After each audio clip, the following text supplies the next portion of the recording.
नमस्कार, मी बाबासाहेब कंक. आपल्या चॅनलचं नाव आहे विज्ञाननिष्ठ शेती. संतोजी कृषी फार्म. काय झालंय माहिती आहे का, एवढ्या 8 दिवसामध्ये मी बघत होतो की सोशल मीडियाला एक बातमी पोस्ट फिरते खूप वेगाने की जांभळाच्या झाडाखाली फळांचा सडा आणि दुष्काळाची चाहूल. गंमत अशी आहे, ह्या वर्षी बाजारपेठेमध्ये महाराष्ट्राच्या जांभूळ जास्त दिसण्याचं कारण म्हणजे आंध्र आणि तेलंगणा इकडून खूप मोठ्या प्रमाणात जांभूळ मुंबईच्या मार्केटमध्ये येतं. तेच जांभूळ खाली पुण्याच्या मार्केटमध्ये येतं.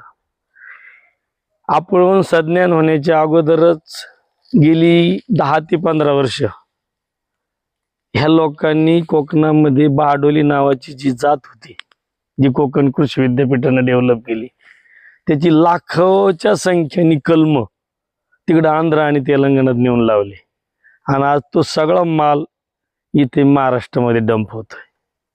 दुसरी गोष्ट, त्या जांभळावर इतक्या साऱ्या फवारण्या केल्या जातात आणि जिथे कुठे कमी केल्या जातात तिथे झाडाखाली सडा पडलेला दिसतो. पण तुम्ही महाराष्ट्रभर कुठेही फिरलात ते कोणत्याही जांभळाच्या झाडाखाली फळांचा सडा पडलेलाच दिसणार तुम्हाला. त्याचं कारण आहे, ते फळ फार नाजूक आहे आणि विशेष म्हणजे यावर्षी 6 महिने पाऊस होता. गेल्या वर्षी साधारणतः 12-13 मेला पाऊस सुरू झाला, तो नोव्हेंबरपर्यंत पाऊस होता. म्हणजे 2 महिने अतिरिक्त पावसाचे सगळ्या वसुंधरेला मिळाले.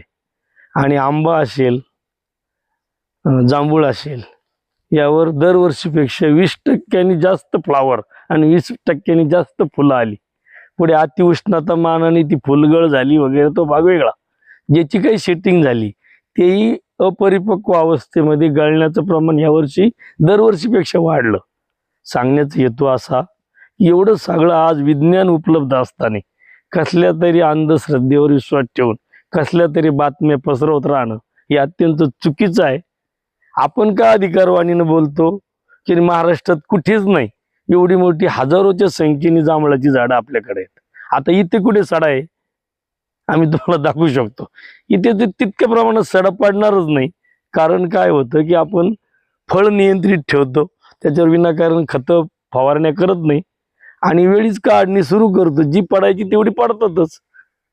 म्हणजे थोडक्यात काय आहे की हवामान शास्त्रज्ञ म्हणून खूप सारे लोक मुळातच त्यांचं पेव फुटलंय. कोण हरियाणा राव, कोणी पंजाब राव, काय कोणी उत्तर प्रदेश राव, कशाला ताळमेळ नाही. काय तर कावळ्यांनी तिथे घरटं बांधलं, त्या ठिकाणच्या त्या कावळ्यांनी तो विचार करून ते बांधलेलं घरटं असतं. त्यांनी अख्ख्या सर्वदूर महाराष्ट्रामध्ये काय पाऊस होईल याचा अंदाज बांधणं किंवा अंदाज त्या सांगणं हे अत्यंत हास्यास्पद आणि आपण किमान 200 वर्ष जगाच्या पाठीमागं असा त्याचा अर्थ होतो. तुम्हाला मी सांगू, आपण महाराष्ट्राचे जे साधारणतः 4 विभाग करतो, कोकण असेल, पश्चिम महाराष्ट्र असेल, मराठवाडा आणि विदर्भ. विदर्भामध्ये साधारणतः 700 ते 900 मिलीमीटर पर्यंत पाऊस पडतो.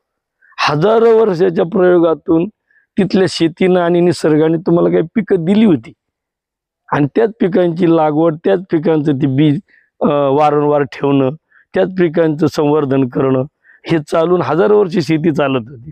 तेच मराठवाड्यामध्ये 350 ते 700 मिलीमीटर पाऊस पडतो. तेच पश्चिम महाराष्ट्रामध्ये 400 ते 500च्या दरम्यान पाऊस पडतो. आणि तसंच आपण कोकणाकडे जर गेलो तर 2-2.5 हजार ते 3,000 मिलीमीटर पाऊस पडतो. मग एकाच महाराष्ट्रामध्ये विभाग वाईज पावसाचं असमान वाटप पूर्वीपासूनच आहे, पण त्यानुसार पीक पद्धती पण वेगवेगळी आहे.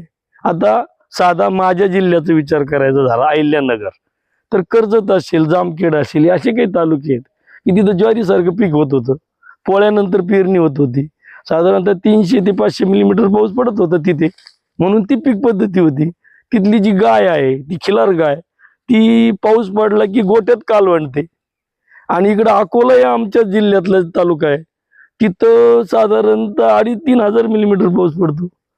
घाटघर आमच्याच तालुक्यात, त्याला तर महाराष्ट्राचं चेरापुंजी म्हणतात.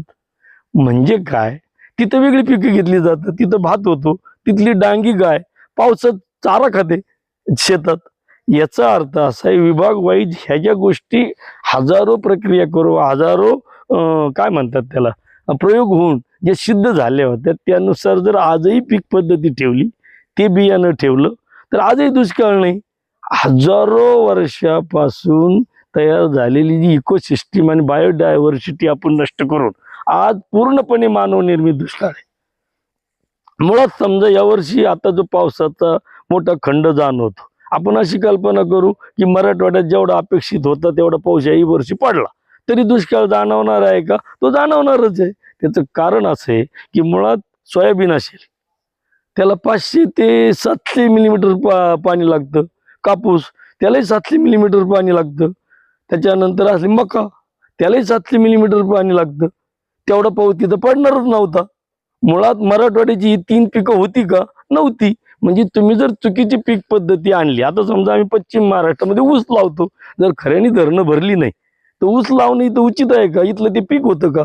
ते नष्ट होणारच आहे, शेतकऱ्याला नुकसान होणारच आहे. मग तो म्हणणार की दुष्काळ होता आणि माझं ऊसाचं पीक वाया गेलं.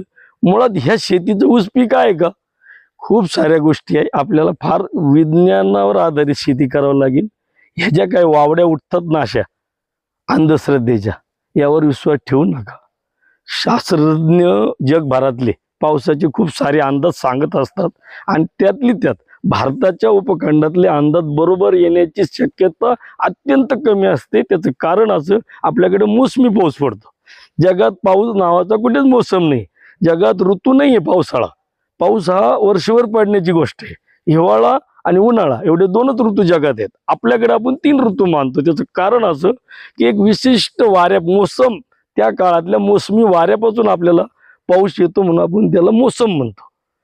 म्हणून इथला हवामानाचा अंदाज, पावसाचा अंदाज सांगणं हे कोणत्याही संस्थेला शक्य नाहीये, अचूकता असणं. तरी त्यातली त्यात आपण त्यावरच विश्वास ठेवला पाहिजे की ज्याला सायंटिफिक आधार आहे. जय हिंद, जय महाराष्ट्र.